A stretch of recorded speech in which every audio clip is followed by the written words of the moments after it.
All right, so it's been a while since I've done a book review.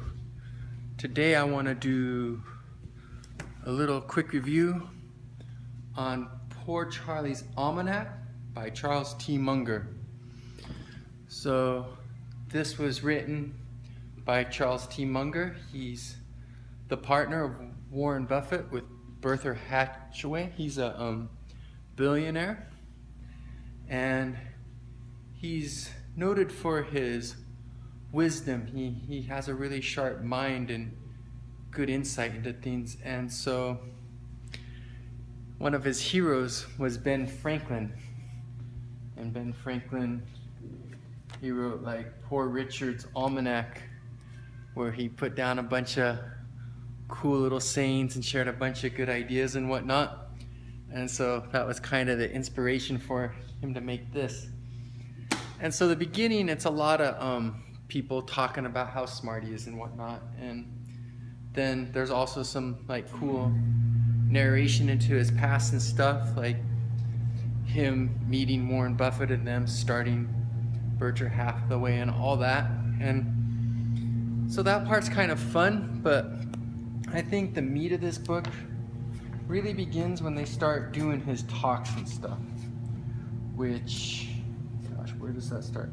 Chapter 4, the 11 talks. So that's at page 148. He has like his Harvard School commencement speech, a lesson in elementary worldly wisdom, and then he has it revised in the next section. Practical thought about practical thought, Harvard Law School 50th reunion address, investment practices of leading charitable foundations, philanthropy roundtable, great financial scandal 2003, academic economics, U.S. School of Law commencement address. And then the most important thing in the book, the most valuable thing in the book, the reason why I think this is a good book to get is on page 440, like section 11 of chapter 4. He does the Psychology of Human Misjudgment. And so this is where he goes over the 25 cognitive biases. This section was heavily influenced by the book Influence, of all things. So this guy, he wrote this book. He was trying to educate consumers. He thought that salesmen and marketers and stuff were using natural psychological biases against them and making them buy things that maybe they really wouldn't want or need. So he wrote this book to educate people so that they could go in empowered and know these tricks and not fall prey to them.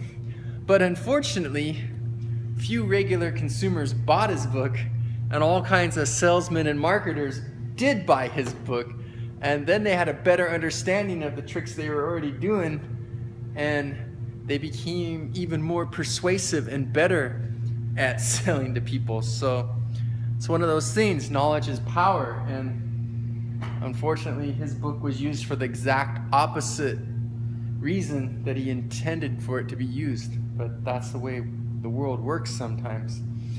So anyway, he read some other psychology and stuff, but that heavily influenced, and he goes off on the 25 cognitive biases, which I think is super, super important to be aware of. And you should always be trying to think if you're falling prey to one of them. And the best way to do that is to get really familiar with what they are. So if you have this book and you could read this section over and over, like, I don't even know how big that section is. It's about 60 pages, so it's not huge, but it's sizable.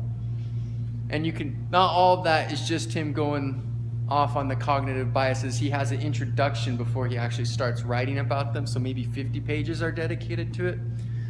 So I would recommend revisiting that section of the book once a month and just continually exposed to it over and over, so you get more and more familiar with these 25 cognitive biases.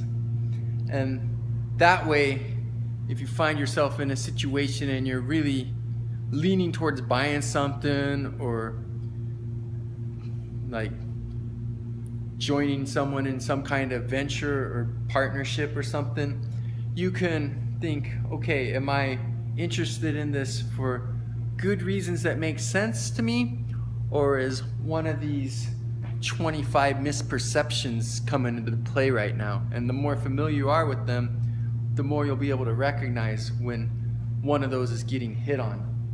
So I recommend reading it once a month, but at least once a year. Like at least be familiar with it. Like maybe if you did it once a month for like a year or two and really got them down, then you could switch to like once a season, and then maybe once every 6 months, and then down to once a year because you just got them down. Now I know this book's pretty expensive, so maybe some people wouldn't want to get it. Some people maybe aren't big readers and stuff. You can probably look these things up online and stuff, but I know some people are lazy and stuff, so I might start making a video series where I just go over each of these 25 biases one at a time, do my best to share what I can about them and help educate you. But if you're impatient and don't want to wait to watch all those and you just want to see the source of where I got them, I highly recommend this book. And even if I do go over these, it's still going to be the case that those other talks and stuff, like the Harvard one and the basic economics and all that, they're all good things to have some knowledge of. Like that's the meat of this book. That's why this book's valuable. So once again, this is Poor Charlie's Almanack, The Wit and Wisdom of Charles T. Munger. It's a great book. I highly recommend it.